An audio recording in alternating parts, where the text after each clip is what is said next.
That. Underrated, overrated. What's the difference again? Well, that's what we're finding out today. I scoured Google for the internet's top writing tips that I've personally put to the test, so I can tell you whether you should avoid them. Let's get started. Number 1. AI grammar and writing services are overrated. You're gonna rely on them way too much. Better to find out now how to use a semicolon, or you never will. Trust me on this one, please. Number 2. Telling your family or loved ones about your writing project. Okay, tough one. Maybe this one sits in between. Hear me out. If you're holding back because of embarrassment, just tell them. Nobody cares as much as you think they do. I think it's good to tell people, but to maybe downplay it a little. As soon as you admit that you want to be traditionally published, the question of how's getting the book on the shelves will never leave you alone. It's a tough thing to achieve, it may never happen, but people don't understand this. You do. 3. Seeking advice from forums like Writing Reddit. Now, forgive me for this, it's overrated. Not because it's not useful, but all of the advice sounds so good until it's not. Have you ever read someone's advice and then seen samples of the same person's work and you're like, oh, yeah, that's not good? I have. I wouldn't recommend it. Maybe join an in-person writing club instead. That's not to say that there aren't brilliant people on these subreddits or forums, it's just that you need to be very careful about whose advice you are taking. 4. Writing clubs. Alright, listen, this one depends. The way I write is off the cuff. Give me an idea and my characters tell me how the novel is progressing page by page. Writing clubs for me kinda suck. You can't receive feedback on unfolding character motivations because you don't know what's going to happen in the future. At least, not until the first draft has been written. However, if you have finished drafting or heavily script out your novels before starting, I would say they are underrated. It is way better to get feedback before you make a load of mistakes and then have to just rewrite the whole thing. It can also help weed out some of those pesky plot holes. 5. Perhaps a controversial one, but note-taking or journaling, for me, is overrated. If I have an amazing idea, it'll stay with me. If I forget it, well, it wasn't that good. Or, it was expendable. Either is fine by me because something better will come my way. 6. Smart typewriters. These aren't laptops, they're simple devices solely for drafting your novel, and they are overrated. Save your money. Most cost near the price of a cheap laptop, and they are a hassle. They're essentially notepad apps with little formatting options and sold to people that have a hard time concentrating. It kinda comes across a bit predatory. To properly edit, you have to export your work to a laptop anyway. That just is writing with extra steps. 7. Touching grass. I hate the saying, but I love the act. Underrated. Getting away from your writing and screens is so important. Writing is putting your emotions down on the page. Without experiences, you're gonna miss out on that authenticity people are looking for. Writing a murder mystery? Okay, don't go killing somebody, but live life and use your experiences of being scared, frustrated, trusted, inquisitive. Use those on the page and people will understand where you're coming from. 8. Reading books is so underrated. Learning how others write helps you write. It is the tip given by most authors, and for good reason. It can be time consuming, sure.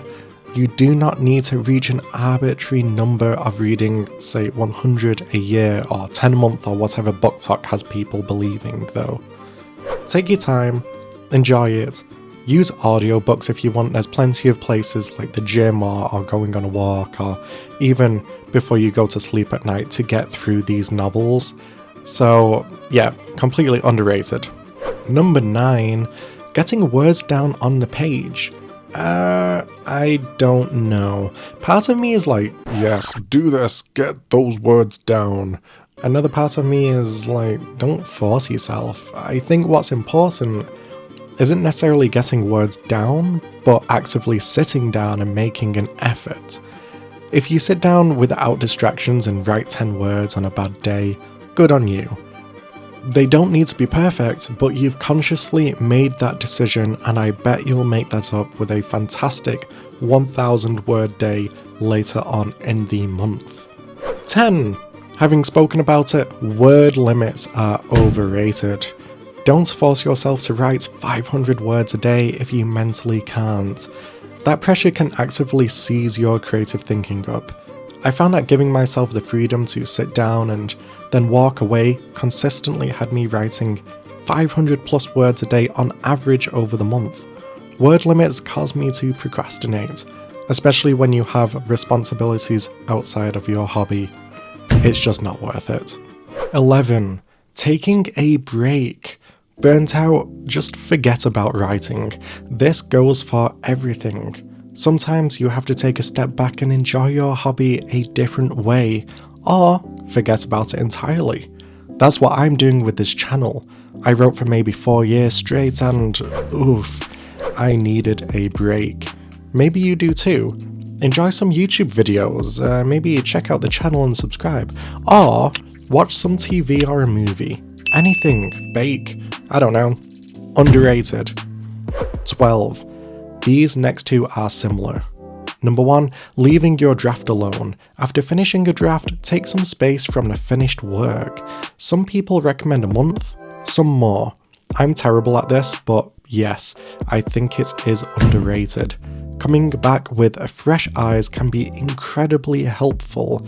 Depending on how long you let it sit, you may even come back with a fresh writing style that elevates it further. 13.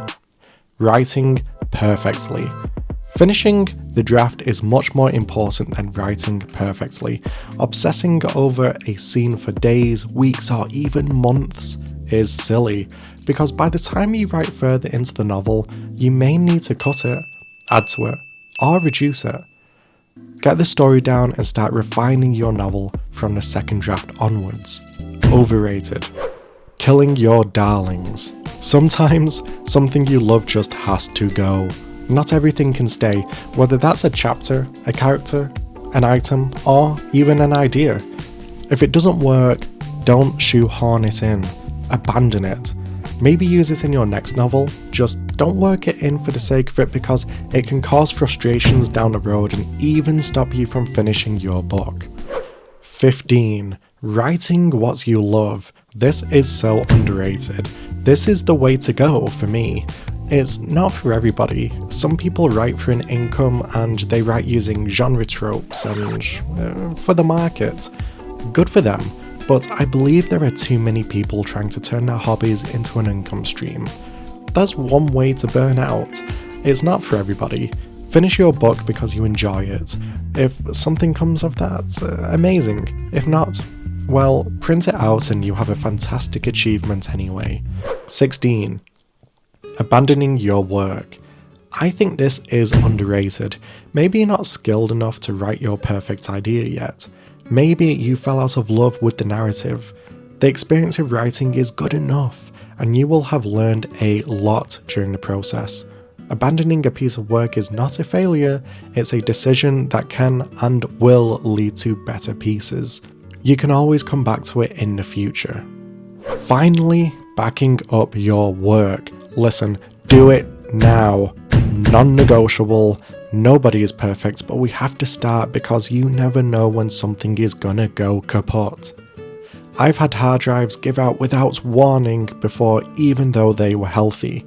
Google Drive is great for this, but so is hard storage. Just make sure to have your files in a few places, and if you're using a Google account, make sure it can be recovered via a different email address.